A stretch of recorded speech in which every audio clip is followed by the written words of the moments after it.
Hello बच्चों, कैसे हो आप सब। बच्चों, पिछले टर्न पर हम पढ़ चुके थे विद्युत धारा इलेक्ट्रिक करंट और ड्रिफ्ट वेलोसिटी में रिलेशन पढ़ चुके थे। Micro form of Ohm's law पढ़ चुका था मैं, और मोबिलिटी मैंने आपको पढ़ा दिया था। इस टर्न पर बच्चों आज हम बात करते हैं, काफ़ी इंपॉर्टेंट टॉपिक है, बहुत फेमस है, आपने सुना भी होगा। क्या नाम है? Ohm's law. क्या नाम है बच्चों? Ohm's law. तो आज हम चर्चा ओम्स लॉ से स्टार्ट करते हैं। बहुत ध्यान से देखना, बहुत सरल लॉ है, आपने पढ़ा है पहले कि ओम्स यहां एक साइंटिस्ट का नेम है। उन्होंने बच्चों एक कंडक्टर लिया, कंडक्टर। और कंडक्टर क्या होता है? जिसमें फ्री इलेक्ट्रॉन होते हैं, या अदर वर्ड में बात करूं तो जिसमें करंट फ्लो हो सके इजीली, वो होता है कंडक्टर। तो ओम्स साहब ने एक कंडक्टर पर चर्चा स्टार्ट की बच्चों। इन्होंने कहा कि आप कंडक्टर का रेजिस्टेंस कांस्टेंट रखो। अब ये रेजिस्टेंस क्या होता है, इसकी चर्चा मैं आज करूंगा। आपने कुछ नाम सुना भी होगा। अब रेजिस्टेंस कैसे कांस्टेंट रहता है, मतलब अल्टरनेट इसने ये कहा कि आप उन सभी फिजिकल क्वांटिटीज को कांस्टेंट कर दीजिए जिनसे रेजिस्टेंस इफेक्टिव होता है। और रेजिस्टेंस बच्चों अगर आपने पढ़ा हो तो length of conductor, cross sectional area of conductor, nature of conductor, rho से रिप्रेजेंट कर रहा हूं, और टेम्परेचर ऑफ कंडक्टर नाम सुन लिए होंगे आपने। इस बात को भी आज लिखाऊंगा कि वो फैक्टर कौन कौन से हैं जिन पर रेजिस्टेंस डिपेंड करता है। कौन कौन से हैं बच्चों? आपने एक फॉर्मूला पढ़ा होगा, R is equal to rho L upon a. सारी 10th क्लास की बातें। लेंथ पर, कंडक्टर की लेंथ पर डिपेंड करता है। क्रॉस सेक्शनल एरिया का मतलब होता है उसकी मोटाई, कितना मोटा है कंडक्टर, इस पर डिपेंड करता है। नेचर पर डिपेंड करता है, और कहां करता है? टेम्परेचर पर। तो ओम्स लॉ ने कहा, ओम्स ने कहा कि आप इन सभी फिजिकल क्वांटिटीज को क्या कर दीजिए? कांस्टेंट। कंडीशन ओम्स लॉ की ये है। कई बच्चे डायरेक्ट ओम्स लॉ पढ़ लेते हैं कि B is proportional to I। वो गलत है बच्चों, क्योंकि अगर आप लेंथ, एरिया, उसकी नेचर, उसका टेम्परेचर, इन सबको चेंज कर दोगे तो फिर V प्रोपोर्शनल I नहीं रहेगा। तो ओम्स ने क्या कहा कि if length of conductor, area of conductor, nature of conductor and temperature of conductor remain constant. ये कैसे रहे बच्चों? कांस्टेंट। और इनको कांस्टेंट करते हुए मैं करंट फ्लो करूं, इनको कांस्टेंट करते हुए मैं करंट फ्लो करूं, तो इस कंडक्टर के टर्मिनल पर, इस कंडक्टर के टर्मिनलों के बीच में जो वोल्टेज बनेगा वो प्रोपोर्शनल होगा करंट के। V proportional I, this is Ohm's law. सीधी सी बात है। ओम्स ने क्या कहा कि अगर हम फिजिकल क्वांटिटी कांस्टेंट रखें, कंडक्टर की फिजिकल क्वांटिटी का मतलब length, cross sectional area, nature and temperature remain constant, then जो वोल्टेज है वो करंट के प्रोपोर्शनल है। तो आप मेरे साथ साथ नोट कर लीजिएगा भाई। ओम्स लॉ हम लिखें, if physical quantity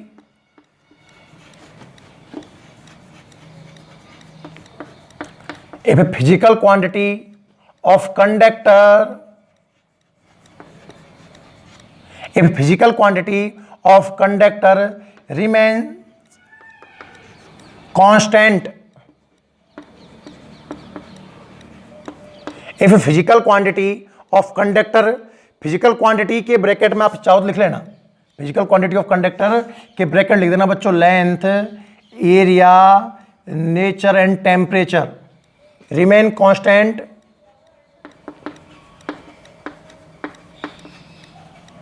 then potential across terminal, potential across terminals directly proportional, directly proportional to flowing current, flowing current। कहानी समझ में आई? अकॉर्डिंग टू ओम्स लॉ, कोई पूछे कि ओम्स लॉ क्या होता है, कि अगर हम कंडक्टर की फिजिकल क्वांटिटी कांस्टेंट रखें, समझ में आ गया होगा, मैंने बोल दिया, लिख भी रहा होगा कि अगर हम physical quantities of conductor constant रखें तो बच्चों जो उसके टर्मिनल के अक्रॉस पोटेंशियल बनता है ना, वो डायरेक्टली प्रोपोर्शनल है किसके, इलेक्ट्रिक करंट के, means V is proportional to I। अब इस प्रोपोर्शनल को हटा के जब मैं इक्वल काम में लूंगा तो कांस्टेंट काम में आ जाएगा R। तो लिख दो बच्चों कि where R is constant known as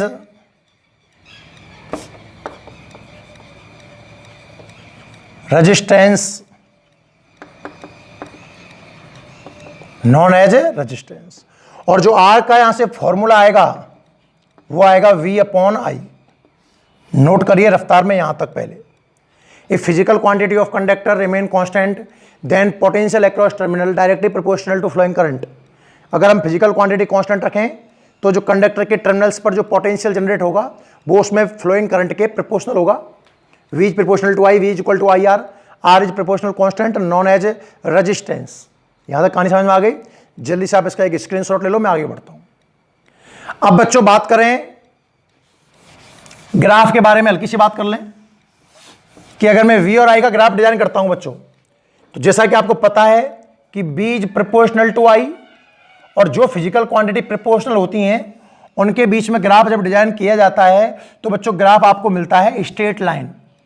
दो तरह के ग्राफ मुझे यहां बन सकते हैं, एक्स एक्सिस पे लूं पोटेंशियल और बाई एक्सिस पे लूं करंट, तो ये वाला ग्राफ आ जाएगा। और सेकंड ग्राफ क्या होगा, एक्स एक्सिस पे लिया जाए करंट और बाई एक्सिस पे लिया जाए पोटेंशियल, तो भी ग्राफ कैसा आएगा, स्ट्रेट लाइन आ जाएगा। बात समझ में आई कि नहीं आई? दो तरह के हमें ग्राफ मिलते हैं। तो कोई पूछे कि V और I के बीच में ग्राफ कैसा आएगा, straight line passing through origin. Clear? अब इसमें एक नाम आता है बच्चों स्लोप का, कि ग्राफ की स्लोप क्या रिप्रेजेंट करती है। तो स्लोप आपने 11th में पढ़ा होगा, लाइन की 12th में ही पढ़ा होगा। कैसे निकालते हैं मैं बता दूं, नहीं पता हो तो। जो ग्राफ होता है उसका एक्स एक्सिस के साथ एंगल लिया जाता है थीटा। ये ग्राफ है, इसका एक्स एंगल के साथ एंगल, एक्स एक्सिस के साथ में एंगल कितना है, थीटा। और स्लोप निकालने के लिए बच्चों मैं टेन थीटा निकालता हूं। स्लोप है tangent of angle between graph and x axis.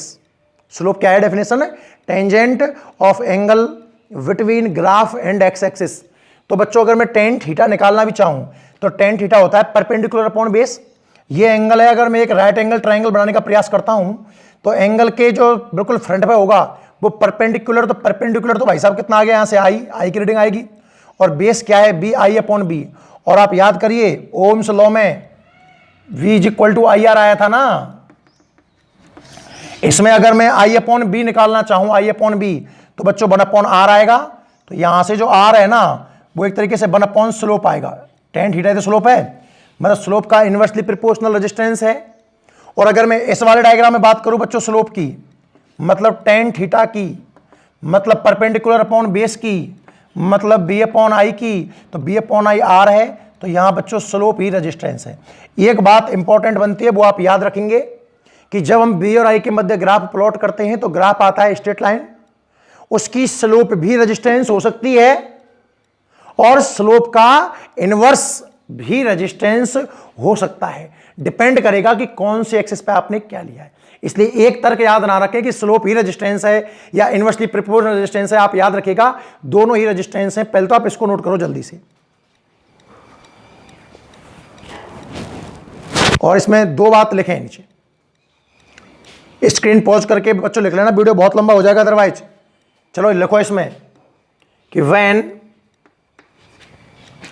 We plot graph between V and I,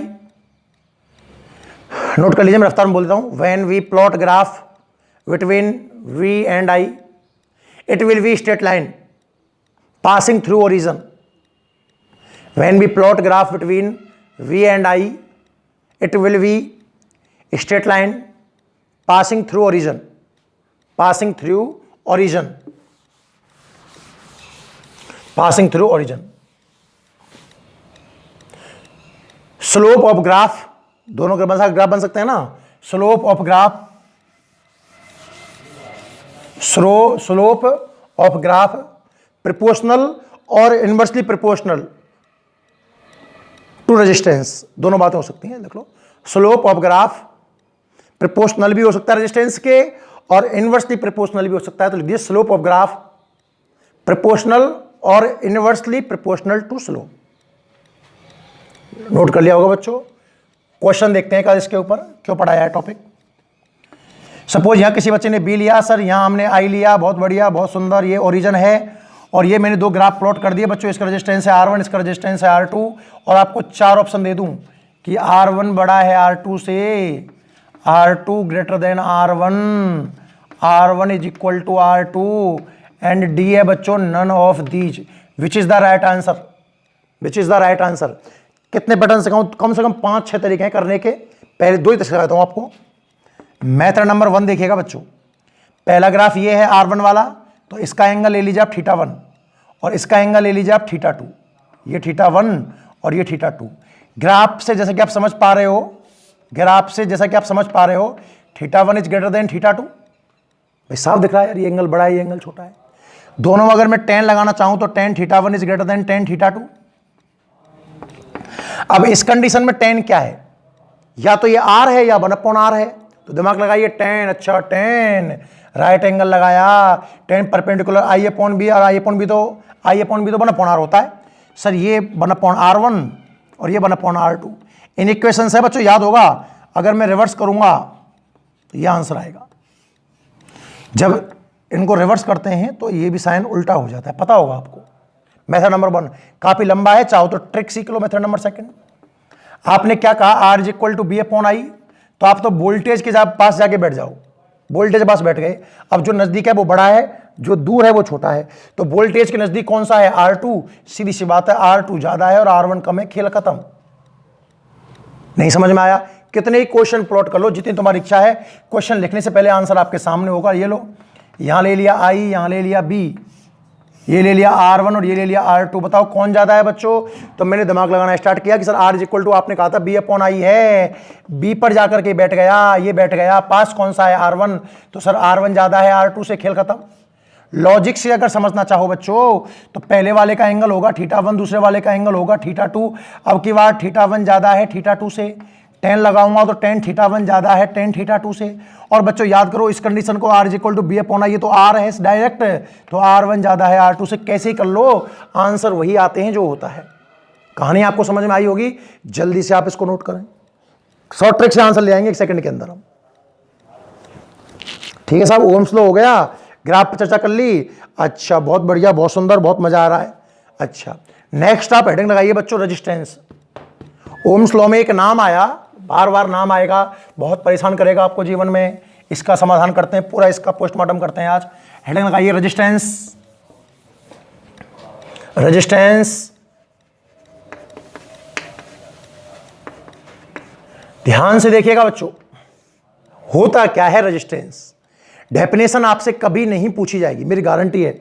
आपको ये इतने लो स्टैंडर्ड के बच्चे नहीं हो कि आपसे पूछे कि रेजिस्टेंस क्या है। मैं समझाता हूं, रेजिस्टेंस का मतलब है रुकावट, बाधा, एक तरीके से। बच्चों मैंने आपको एक बात कही थी, याद करो, समझा रहा हूं, लॉजिक समझ लेना। ये लोहा है तो इसमें लोहे के एटम तो होंगे भैया, हर चीज एटम से मिलकर बनी होती है। साथ में कंडक्टर है तो बहुत सारे फ्री इलेक्ट्रॉन भी होंगे। जब आप इसको करंट दोगे, या मैं ऐसे कहूं कि फील्ड लगा दूंगा इसके ऊपर, तो बच्चों electron negative to positive move करेंगे, पूरा पढ़ा रखा है मैंने ढंग से। इलेक्ट्रॉन आया और डिशुम टक्कर हो गई, कोई ड्राइवर तो इसके अंदर है नहीं जो बचा बचा के निकाल ले जाएगा। इलेक्ट्रॉन आया और एक पहले डिशुम और दूसरी डिशुम यहाँ हो गई, हाँ या ना, फिर आगे बढ़ा और ये डिशुम यहाँ हो गई और फिर यहाँ बढ़ा और फिर डिशुम यहाँ जाएगा, तो ये नेगेटिव आपको सब सीधे जाएगा, ऐसा नहीं है। Resultant motion negative to positive होगा, पर बच्चों डिशुम डिशुम डिशुम डिशुम करते जाएगा। जब बीच में इसकी कॉलिजन हो रही है अदर इलेक्ट्रॉन से एंड मेटल के एटम से, तो जब बच्चों कॉलिजन होती है तो आप बताओ मजा आता है कि रुकावट आती है, रुकावट। इसी चीज को एक्चुअली में हम रेजिस्टेंस कहते हैं। क्या बोलते हैं? रेजिस्टेंस। तो करंट के पाथ में कंडक्टर जो ऑब्स्टेकल बोलते हैं, शायद देख लेना कि सब तो क्या है उसके लिए, उसे हम क्या बोलते हैं? रेजिस्टेंस। क्या बोलते हैं? मैं देख के बताऊं क्या नाम है इसका। तो ये डेफिनेशन है रेजिस्टेंस की भाई। क्या डेफिनेशन है? The property of the conductor due to which, property है कंडक्टर की, याद रखिएगा, ड्यू टू विच ऑब्स्ट्रैकर्स मतलब रुकावट, offer to the flow of electric current, जो इलेक्ट्रिक करंट फ्लो हो रहा है उसमें जो रुकावट डाली है वो रेजिस्टेंस है। अब दो तीन छोटी मोटी बात कर लें। सिंबल तो बच्चों याद रखिए कैपिटल आर होता है। फॉर्मूला दो हैं बच्चों, एक तो R is equal to V upon I Ohm's law से आ गया, और एक आप याद रखिए R is equal to rho L upon A होता है। यूनिट बच्चों इसकी यूनिट होती है ओम, और ओम ओम नमः शिवाय वाला ओम नहीं बच्चों, ये इसका सिंबल है ओम का। ये सारी बातें आप जानते हो। बात करूं डिपेंडेंसी कि ये किस पर डिपेंड करेगा, किस पर डिपेंड नहीं करेगा, तो बच्चों आपने कैपेसिटेंस पढ़ा है, कैपेसिटेंस चैप्टर नंबर 4 याद कीजिए। मैं बोलता था Q is proportional to V, क्या बोलता था मैं? Q is proportional to B, और उस प्रोपोर्शनल को हटाकर आपने C काम में लिया था, तब C का फॉर्मूला बन गया था Q अपॉन B। क्या बन गया था? Q upon B। और यहां R का फॉर्मूला क्या है? B upon I, B upon I। तो डिपेंडेंसी जो रेजिस्टेंस है ये डिपेंड नहीं करता है V और I पर, याद रखिएगा बच्चों, does not depend on V and I, समझ जाओगे आप इससे। और फिर किस पर डिपेंड करता है बच्चों? ये याद रखिएगा R is proportional to L। कई सारे कॉन्सेप्ट आ रहे हैं एक साथ। लेंथ के प्रोपोर्शनल है, लेंथ डबल करूंगा रेजिस्टेंस डबल होगा, लेंथ आधी करूंगा रेजिस्टेंस आधा होगा बच्चों। And again resistance is inversely proportional to A, cross sectional area double करूंगा रेजिस्टेंस आधा होगा, क्रॉस सेक्शनल एरिया आधा करूंगा रेजिस्टेंस डबल होगा। Resistance is directly proportional to rho, resistivity बढ़ेगी उतना रेजिस्टेंस बढ़ेगा। एंड टेम्परेचर में अलग से पढ़ाऊंगा, पर अगर कंडक्टर की बात कर रहे हो, ये ओनली फॉर कंडक्टर है भाई, ध्यान रखिएगा। Resistance is proportional to temperature, temperature बढ़ाओगे तो रेजिस्टेंस बढ़ जाएगा। नोट करो जल्दी से पूरी कहानी, ठीक है। ये था आपका रेजिस्टेंस। तो ओम्स लॉ पढ़ लिया, ग्राफ वगैरह पढ़ लिए, रेजिस्टेंस पढ़ लिया। नेक्स्ट लिखिए आप heading resistivity.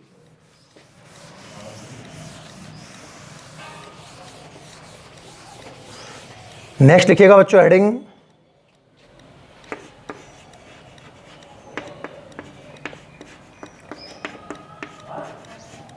Resistivity.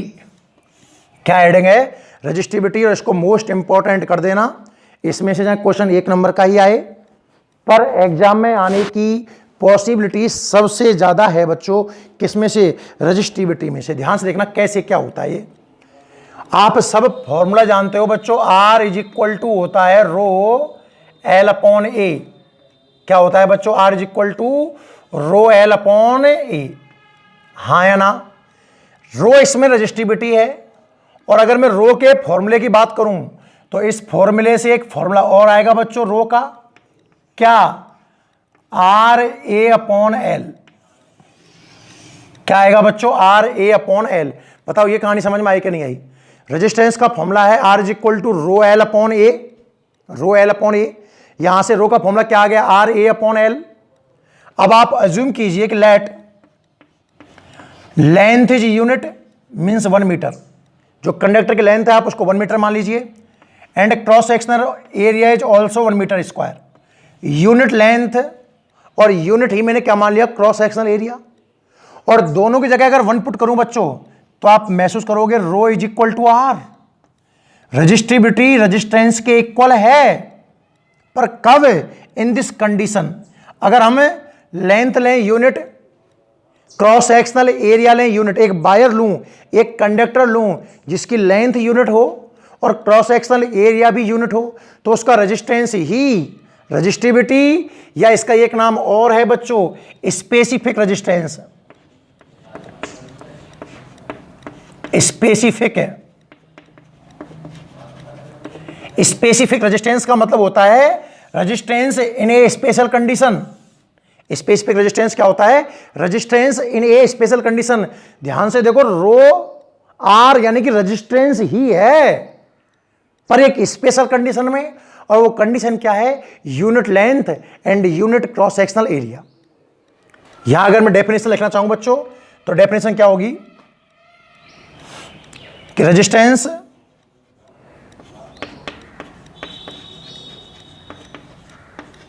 Of conductor, resistance of conductor of unit length and unit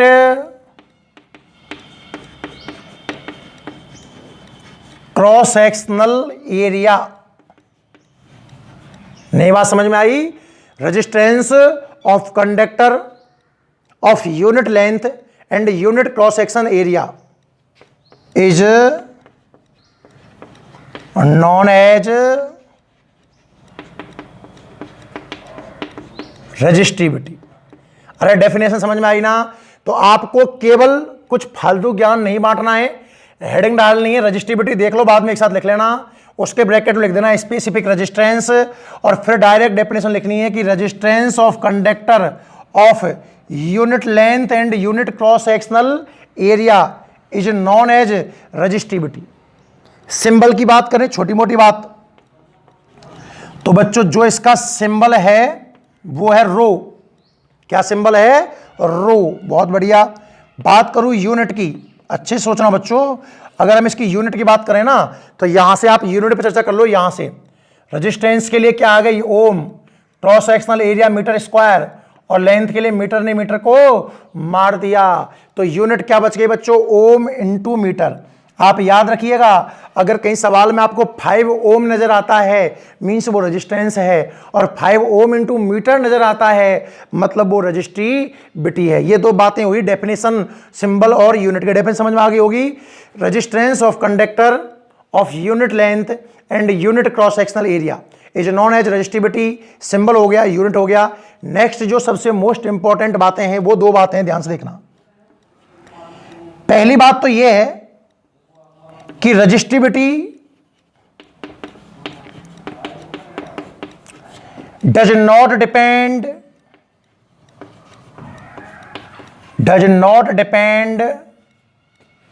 on V and I. सबसे इंपॉर्टेंट बात, वी और आई मत लिखो।